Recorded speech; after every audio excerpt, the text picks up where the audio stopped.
بسم اللہ الرحمن الرحیم۔ محترم سامعین، سچی کہانیوں کا جو سلسلہ ہم نے شروع کیا ہے یہ اس کی دوسری قسط ہے۔ اس میں بھی چھوٹی چھوٹی لیکن سچی کہانیاں آپ کی خدمت میں پیش کی جائیں گی۔ آپ اپنے تاثرات کمنٹ باکس میں ضرور تحریر فرمائیں۔ انشاءاللہ اگر آپ کا کوئی سوال ہوا تو اس کا جواب بھی اس اگلی ویڈیو میں دیا جائے گا۔ تو بڑھتے ہیں آج کی پہلی کہانی کی طرف۔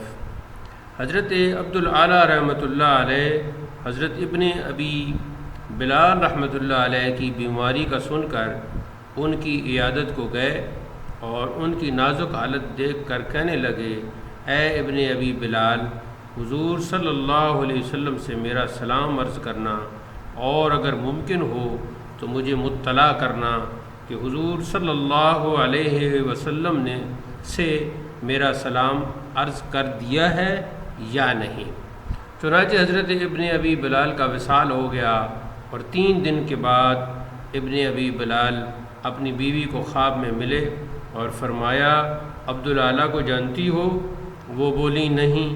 فرمایا، ان کا پتہ لے کر میرا پیغام انہیں پہنچا دو کہ میں نے آپ کا سلام حضور صلی اللہ علیہ وسلم تک پہنچا دیا ہے، اور حضور صلی اللہ علیہ وسلم نے وعلیکم السلام فرمایا ہے۔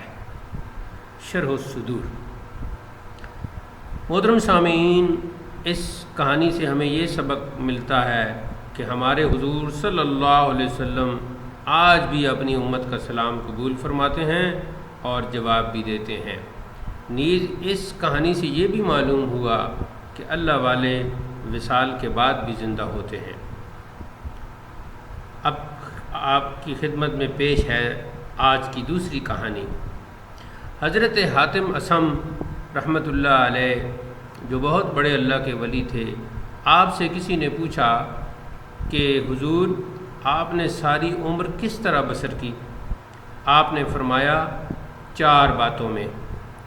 نمبر 1 تو یہ کہ میں نے یقین کے ساتھ جان لیا کہ اللہ تعالیٰ کی نظر سے میں ایک لمحہ بھی غائب نہیں رہ سکتا۔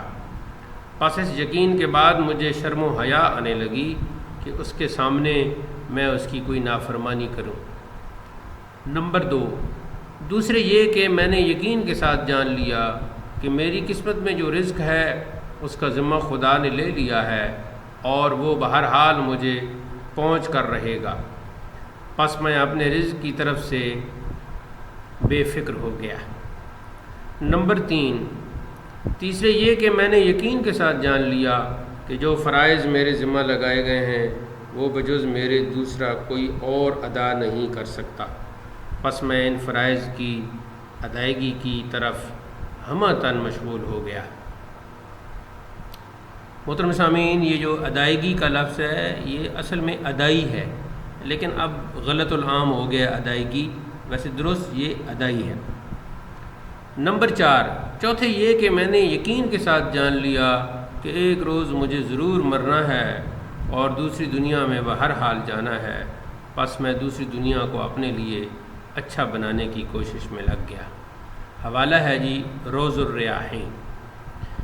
اس کہانی سے ہمیں یہ سبق ملتا ہے کہ ہر شخص کو یہ 4 باتیں پیش نظر رکھنا چاہیے تاکہ انسان گناہوں سے بچ کر اور اپنے فرائض ادا کر کے اپنی آخرت اور عاقبت کو سنوار سکے۔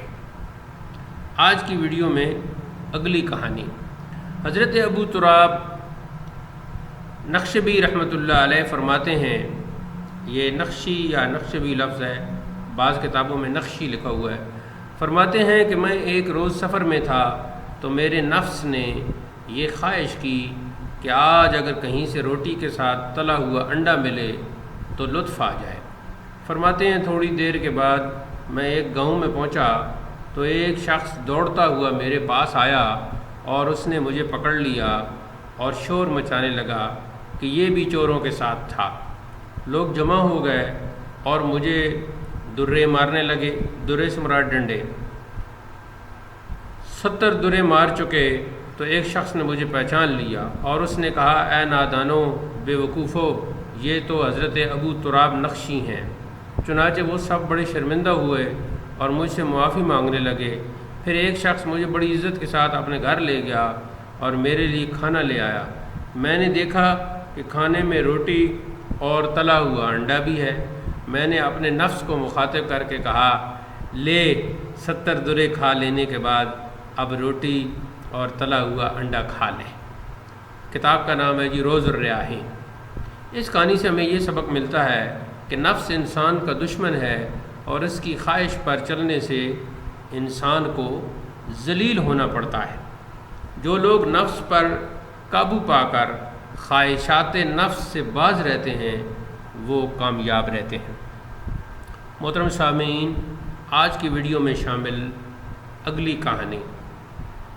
ایک بزرگ فرماتے ہیں کہ میرے سامنے دنیا اپنی ظاہری زیب و زینت اور اپنی شہوات کے ساتھ ظاہر ہوئی۔ شہوات، شہوت کی جمع ہے یعنی خواہشات۔ تو میں نے اس سے منہ پھیر لیا۔ پھر میرے سامنے آخرت اپنے حور و قصور اور زینت و برکت کے ساتھ ظاہر ہوئی تو میں نے اس سے بھی منہ پھیر لیا۔ اتنے میں ہاتف سے ندا آئی، تم اگر دنیا کو قبول کر لیتے تو ہم تمہیں برکات آخرت سے محروم کر دیتے، اور اگر تم آخرت کو قبول کر لیتے تو ہم تمہیں اپنی ذات سے محروم کر دیتے۔ مگر اب سنو کہ ہم تمہارے ہیں اور دین و دنیا کے دونوں جہان بھی ہم نے تمہارے کر دیے ہیں۔ کتاب کا نام ہے جی روز الریاحین۔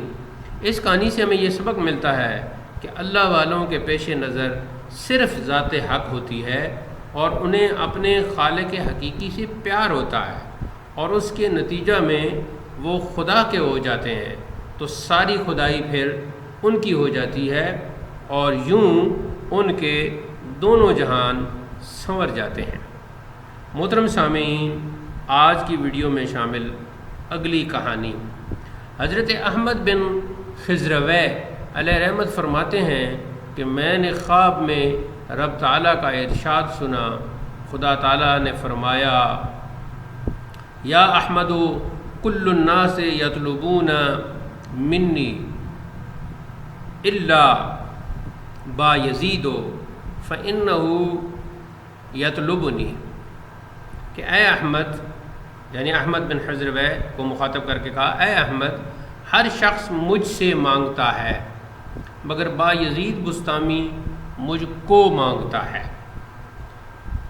محترم سامعین، اس کہانی سے ہمیں یہ سبق ملتا ہے کہ اللہ والوں کی نظر میں دنیا کی کوئی حقیقت نہیں، اور وہ دونوں جہانوں کی نعمتوں کو ذات حق کے سامنے کچھ نہیں سمجھتے، اور اپنے مولا سے صرف اپنے مولا ہی کے طالب ہوتے ہیں۔ سامعین گرامی، یہ چھوٹی چھوٹی کہانیوں کا سلسلہ اختتام پذیر ہوا۔ انشاءاللہ اسی طرح کے مختصر سچی کہانیاں، سبق آموز کہانیاں ہم اگلی ویڈیو میں پیش کریں گے۔